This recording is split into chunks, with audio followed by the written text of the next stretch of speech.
자, 다음 이슈가 제목으로 바로 등장했습니다. 지금 뭐가 지역 이름이 많이 나오는데요. 서울의 노원구, 대구, 세종, 화성, 경기도 화성까지 지금 지역구 쇼핑을 하는 건가 이런 제목이 등장을 했는데 어떤 인물과 관련된 건지 시청자들 여러분께서 짐작이 되실까요?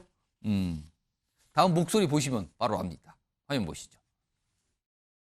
보통 지역구나 이런 출마에 대해 가지고는 예. 당사자의 뜻이 가장 강하게 관철됩니다. 아마 이제 빠르면 이번 주 안으로 판단이 되지 않을까. 제가 예를 들어 대구에 어디 출마한다 그러면요. 어느 정도 국민의힘이 우세하다 판단하면은 대구 전체가 아마 저 견제에 들어올 가능성이 있습니다. 굉장히 외로운 싸움이 될 겁니다. 대구에 가게 되면은.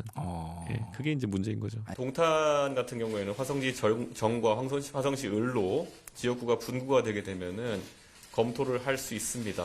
동탄 신도시, 특히 1신도시와 2신도시 중에서 2신도시 같은 경우에는 가장 젊은 선거구가 될 가능성이 높습니다. 여러 가지 공약을 펼쳐 보이기에 아주 좋은 공간이다라는.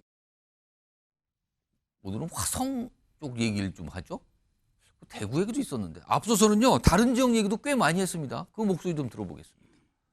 노원구 주민들을 만나도 저는 항상 노원구에 나올 가능성이 지금으로서는 제일 높아요라고 얘기합니다. 지금까지 이제 제가 세종 출마도 닫아놓지 않고 이야기했던 것은 개인적인 제 느낌과 그리고 상징 때문에 그렇게 얘기했었는데요. 당 대표인 제가 보수의 심장이라 불리는 대구 지역에서 정면 승부한 방법일 수도 있겠고요. 다 틀 안에 넣고 이제 검토를 한다 이렇게 말씀드리겠습니다. 장소가 굉장히 많이 나오는데 화면 좀 보겠습니다. 그럼 이준석 전 대표가 지금까지 언급한 장소예요. 이게 서울로, 그러니까 서울, 화성, 세종, 대구 찍고 다시 화성 뭐 어떻게 되는 겁니까? 이게 어떻게 되는 겁니까 지금? 노원병이 최우선, 화성병 언론 분구되면 가능성이 있다. 세종 출마 닫아놓지 않았다. 대구 가능성 열어놨다. 열어둔 곳이 너무 많아요 지금. 자, 박시환 교수님. 아직까지 총선 얼마 안 남았는데 이제 40여일이에요. 여유를 갖고 있는 겁니까? 아직 적당한 곳을 못 찾아서 그러는 겁니까? 이거 어떻게 봐야 되는 겁니까? 지금 여유 부릴 때는 아니라고 봐요. 그동안에 이제 당의 통합이나 뭐 예. 창당, 통합, 또 분당 뭐 여러 가지를 거친이라고 지역에 이제 관심을 좀 덜 쏟은 면도 있지만 예. 지금 거론된 지역 그 어느 한 곳도 이준석 대표가 쉽게 당선 가능하다 이렇게 볼 때가 그러면 없습니다. 그나마 이준석 대표 입장에서는 지금 언급된 4곳 정도가 뭐 최소 4곳인데 여기 중에 그나마 어디가 좀 그래도 쉬워 보이는 곳이 있습니까? 그 뭐 지금 세종, 노원, 대구, 그다음에 오늘은 또 양천 얘기도 나오더라고요. 양천도 있어요? 네, 그래가지고 도대체 이 중에서 만만한 곳이 어딜까? 근데 그나마 뭐 당선 가능성이 본다면 예. 아예 없는 곳보다는 새로 생기는 곳. 뭐 이렇게 본다면은 아, 화성? 뭐, 예, 동탄 같은 경우에는 분구가 되면서 오. 새로 지역구가 생기니까 뭐 그런 점에서는 어필해 볼 만한 측면이 있다고 봅니다. 근데 그럼에도 불구하고 지역구 그 어디도 쉽지는 않아요. 아. 그래서 저는 또 한편으로는 이렇게 여러 군데 이렇게 거론하는 게 결국은 지금 이제 이준석 개혁신당이 결국은 뭐 비례투표도 개혁신당 이름으로 가는 거 아닙니까? 결국은 비례 가려고 지금 이렇게 혹시 밑작업하나 근데 그런 느낌까지 들 정도로 예. 어느 한 곳을 집중적으로 얘기하지 않는다라는 게 그만큼 어려운 상황에 대한 반증 아니냐. 못 찾고 있다고 보시는 거네요, 네. 지금.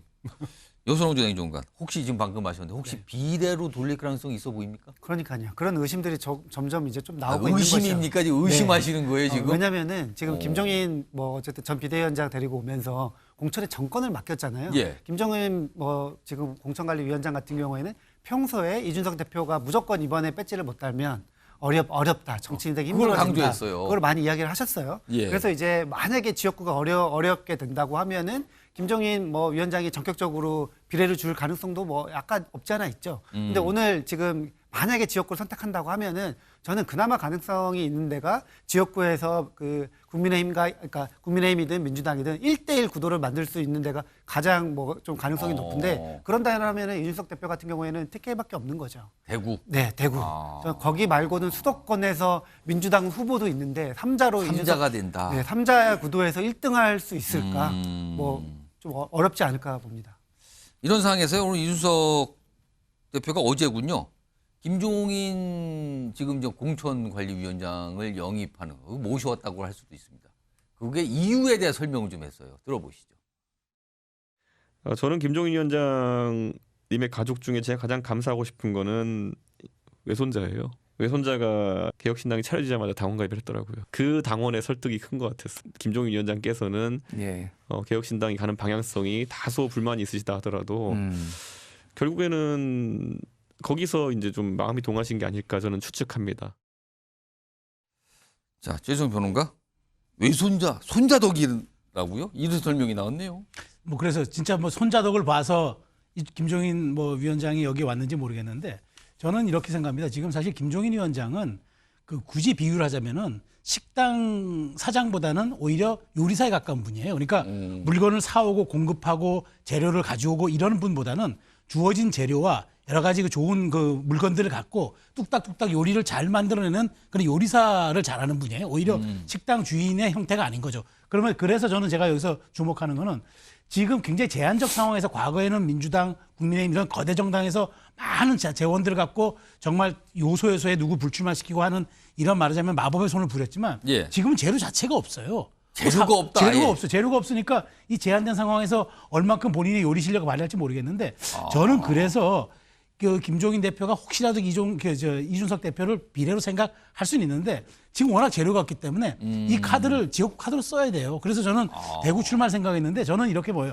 오히려 이원우, 이준석, 그다음에 용인갑, 양양자 이 남부 벨트에서 한번 본인이 승부를 걸 가능성도 좀 있다고 봐요. 그래서 화성 쪽을 말씀하시는 그렇죠. 겁니까? 그래서 뭐 다양한 의견이 나오는데 어쨌든 저는 김종인 위원장은 지금 매우 제한된 재료로 요리를 할 수밖에 없는 상황이기 때문에 예. 이준석 대표도 그 재료에 포함될 수밖에 없을 것이다. 왜냐하면 자원이 너무 없어요. 그런 측면에서 저는 외손주가 고마운지 모르겠으나 어쨌든 김종인 대표 위원장의 고민도 깊어만 갈 겁니다.